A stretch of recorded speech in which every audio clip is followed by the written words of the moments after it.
ગુજરાતમાં હાલ ખેડૂતોની પરિસ્થિતિ તો ખરાબ છે જ, પરંતુ આ ખેડૂતોની પરિસ્થિતિને લઈ અને સરકાર શું કરી રહી છે?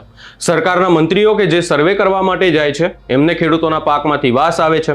સરકાર દ્વારા સહાય આપવાને બદલે સર્વે કરવાની વાતો કરવામાં આવે છે અને હવે આ તમામ બાબતોને લઈ અને ગોપાલ ઇટાલિયા પહેલીવાર ખુલીને સામે આવ્યા છે. મંત્રીમંડળને લઈને પણ ખુલીને સામે આવ્યા છે અને આકરા પ્રહાર કર્યા છે અને કહી દીધું છે કે આ મંત્રીમંડળ ભલે કંઈ પણ હોય, મંત્રીમંડળના જે મંત્રીઓ કંઈ પણ હોય, પરંતુ નવું માત્ર 9 દિવસ હોય એવી જ વાત છે. સમગ્ર બાબતે વિગતે ચર્ચા કરીશું. નમસ્કાર, હું છું ઉજ્જવલ અને આપ જોઈ રહ્યા છો નિર્ભય ન્યૂઝ. આપણે જોયું કે ગુજરાતમાં નવા મંત્રીઓની એન્ટ્રી થઈ, મંત્રીમંડળનું વિસ્તરણ થયું, અનેક નવા મંત્રીઓ બન્યા. આ નવા મંત્રીઓમાંથી 5 મંત્રીઓને ખેડૂતોના ખેતરોમાં જઈ અને જે નુકસાન થયું છે એના માટે સર્વે કરવાની વાત કરવામાં આવી. એ લોકોને આદેશ આપવામાં આવ્યા એટલે એ લોકો સર્વે કરવા માટે ગયા. પરંતુ અહીં ક્યાંક ને ક્યાંક અનેક મંત્રીઓ દ્વારા એવા નિવેદનો પણ આપવામાં આવ્યા. એમાંથી એક નિવેદન હતું નરેશ પટેલનું. નિવેદન ના કહી શકાય, પરંતુ નરેશ પટેલ એ ખેડૂતની ખેતરની સર્વે કરવા માટે ગયા. ખેતરોના નુકસાન કેટલું થયું છે એ વાતનો સર્વે કરવા ગયા, પરંતુ નરેશ પટેલને ખેડૂતના પાકમાંથી વાસ આવી રહ્યો હતો. એટલે આ વાતને લઈ અને અનેક ચર્ચાઓ પણ થઈ. આપણે જોયું, નરેશ પટેલનો વિડીયો પણ જોયો કે જેની અંદર નરેશ પટેલ બોલે છે કે વાસ આવે છે. આ વાતને લઈ અને અનેક નિવેદનો પણ આપવામાં આવ્યા, પરંતુ હવે વિસાવદરના ધારાસભ્ય ગોપાલ ઇટાલિયા દ્વારા પણ નિવેદન આપવામાં આવ્યું છે અને ગોપાલ ઇટાલિયાએ એવું કહ્યું છે કે નવું માત્ર 9 દિવસ હોય, આ મંત્રીઓને કોઈ પણ પ્રકારનો સર્વે કરવો નથી, માત્ર નાટકો કરવા માટે જાય છે એવી વાત કરવામાં આવી છે. વધુમાં ગોપાલ ઇટાલિયા દ્વારા અહીંયા શું કહેવામાં આવ્યું એ સાંભળી લઈએ.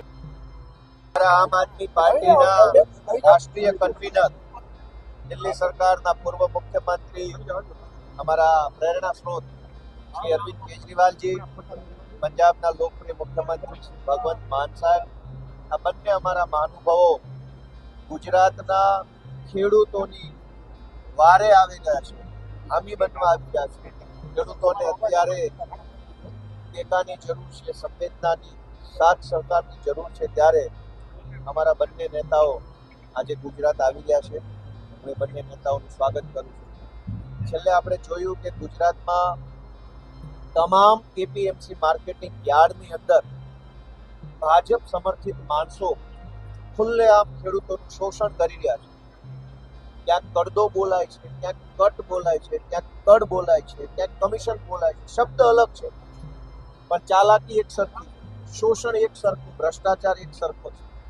ઉત્તર ગુજરાતના યાર્ડ હોય કે સૌરાષ્ટ્રના યાર્ડ હોય કે સુરતનું હોય કે નોર્થ ગુજરાતનું હોય, તમામ માર્કેટિંગ યાર્ડની અંદર ખુલ્લેઆમ ખેડૂતોનું શોષણ અને લૂંટફાટ ચાલી રહી છે. ત્યારે આમ આદમી પાર્ટીએ ખેડૂતો માટે અવાજ ઉઠાવ્યો અને એની શરૂઆત બોટાદથી કરી અને એમાં પણ અમારા ખેડૂતોના હામી એવા આગેવાન ભાઈ શ્રી રાજુભાઈ ગરબડા, પ્રવીણભાઈ રામ, રમેશભાઈ મેર અને અમારા અનેક એવા આગેવાનોના નેતૃત્વમાં કડદા પ્રથા નાબૂદ કરવાનું એક અમે અભિયાન હાથ ધર્યું.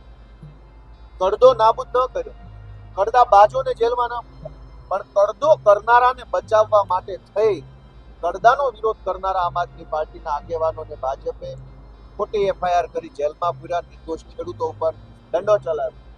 અને એટલે આજ અમારા આમ આદમી પાર્ટીના નેતા આ કડદા પ્રથાની વિરુદ્ધમાં, કડદાની લડાઈ લડતા જે લોકો જેલમાં ગયા છે એમના સમર્થનમાં અને ગુજરાતભરના ખેડૂતોના સાચા સાથી બનવા માટે થઈ અરવિંદ કેજરીવાલજી આવી ગયા છે.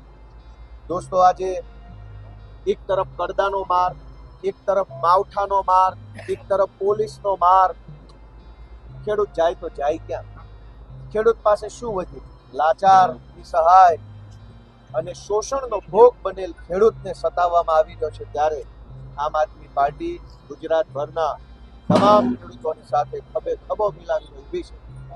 ઉત્તર ગુજરાતમાં જ્યારે સાબર ડેરીનો પ્રશ્ન બન્યો ત્યારે સૌથી પહેલી આગેવાની આમ આદમી પાર્ટીએ કરી.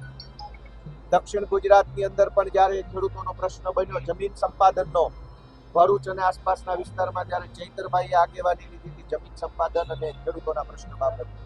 બોટાદમાં કડદાનો પ્રશ્ન બન્યો, આમ આદમી પાર્ટીએ આગેવાની લીધી. ખાતરનો પ્રશ્ન બન્યો, દવાનો, પાણીનો, બિયારણનો, ટેકાના ભાવનો, તમામ પ્રશ્ન જ્યારે ખેડૂતોના બન્યા ત્યારે આમ આદમી પાર્ટીએ એક મજબૂત આગેવાની પૂરી પાડી છે. ગુજરાતના સૌ ખેડૂતોને અમે કહેવા માંગીએ છીએ કે કંઈ પણ સમસ્યા હોય, કંઈ પણ પ્રશ્ન હોય, કંઈ પણ ભાજપની તાનાશાહી કે શોષણ થતું હોય તો આમ આદમી પાર્ટીને સાથ આપો, ટેકો આપો. આપણે બધા ભેગા મળી અને આ ભ્રષ્ટાચારને હટાવી અને ખેડૂતોની સરકાર ગુજરાતમાં બનાવશું.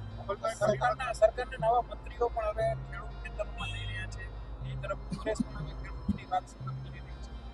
સરકારના નવા મંત્રી ખેતરે જાય છે તો કોઈને વાસ આવે છે, કોઈના પગ ન બગડે એટલે બૂટ પહેર્યા છે. આવું શું કામ કરવું છે? એના કરતા ના જાઓ તો સારું છે, પણ ખેતરે જાઓ તો એવી રીતે ન જાઓ કે ખેડૂતનું અપમાન થાય. ખેતરે જઈને એમ કહેવું કે વાસ આવે છે, મારા પગ બગડશે, એ તો ખેડૂતનું અપમાન છે. ખેડૂતની તો જિંદગી બગડી ગઈ છે અને તમને તમારા પગ બગડેની ચિંતા થાય છે, તમને તમારે વાસ આવે એની ચિંતા નથી. એટલે આ નવા નવા જે કાંઈ મંત્રીઓ બન્યા છે, નવા 9 દિવસ, આપણે ત્યાં કહેવત છે પારેવાના પગ 5 દી રાતા, આ નવા નવા બન્યા છે એટલે હમણાં ફરશે.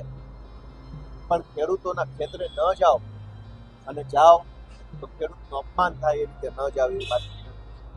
સરકારને લઈને એક પરિપત્ર બહાર પાડવામાં આવ્યું છે. સરકારના તમામ એપીએમસી કઈ રીતે કડદો કરીને પૈસા ખાઈને કડદાબાજો એવડા મોટા કડદા થઈ ગયા છે કે સરકારના પરિપત્રોની ચટણી બનાવી ખાઈ છે. સરકારનો ડર જો કડદાબાજોમાં હોત તો પરિપત્ર કરવાની જરૂર જ ક્યાં છે? મારા છોકરાને મારે પત્ર લખીને કહેવું પડે કે બેટા તોફાન ના કરતો, મને ગાળો ના દેતો. છોકરો બાપથી બીવે નહીં તો એને પરિપત્રો લખાતા નથી, એને રિપેર કરવો પડે. એમ સરકાર છે એ શક્તિશાળી, કડદાબાજો છે એ નાના છે. સરકારે લખીને કહેવું પડે છતાંય કડદાબાજો માને નહીં.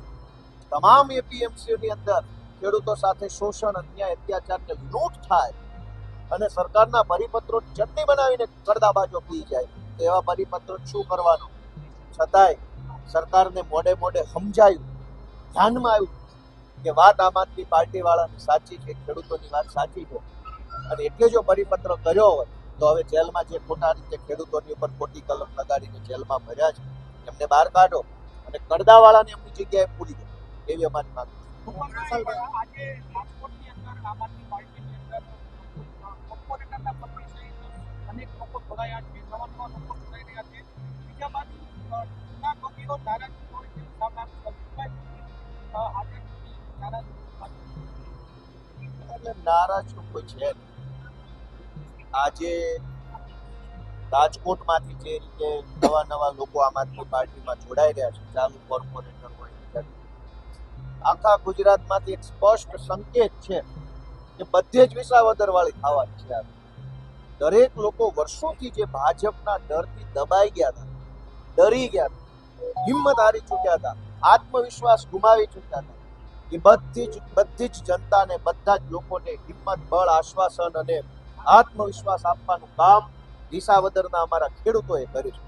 વિસાવદરની ચૂંટણી પછી આખા ગુજરાતના તમામ લોકોની અંદર એક બળ આવ્યું, એક હિંમત આવી, એક ભરોસો આવ્યો કે થશે તો વિસાવદર વાળી થશે. એટલે હજારો લોકો આમ આદમી પાર્ટી સાથે જોડાઈ રહ્યા છે, થનગની રહ્યા છે કે ક્યારે ચૂંટણી આવે અને ક્યારે આ કડદા પાર્ટીને ઘર ભેગી.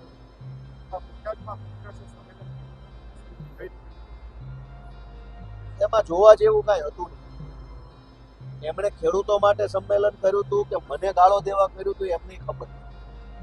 બધાએ ઊભા થઈને ગોપાલ ઇટાલિયાને ગાળો દીધી. ભાઈ, મને ગાળો દેવાથી ખેડૂતનું ભલું થતું હોય તો મારી ડોકી મળી નાખો, ગાળે શું થશે? કોંગ્રેસ વાળા બધાને હું જાહેર વિનંતી કરું છું કે આવો ભાઈ, મારી નાખો ગોપાલ ઇટાલિયા, એટલે તમારે ખેડૂતોનું તમારું બેયનું ભલું. એવું થોડું હોય. તમે ખેડૂતની સભા કરી છે તો ખેડૂત વિશે ચર્ચા કરવાની.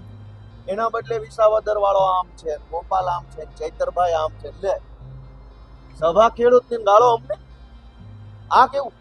કોંગ્રેસ વાળાને બે હાથ જોડીને વિનંતી છે કે તમને એમ લાગતું હોય ગોપાલ ઇટાલિયા, ચૈતર વસાવા અપશબ્દો કહેવાથી ખેડૂતનું ભલું થાય છે તો અમે તમારા કાર્યાલયે ગાળો ખાવા આવવા તૈયાર, દઈ દેજો દેવાય.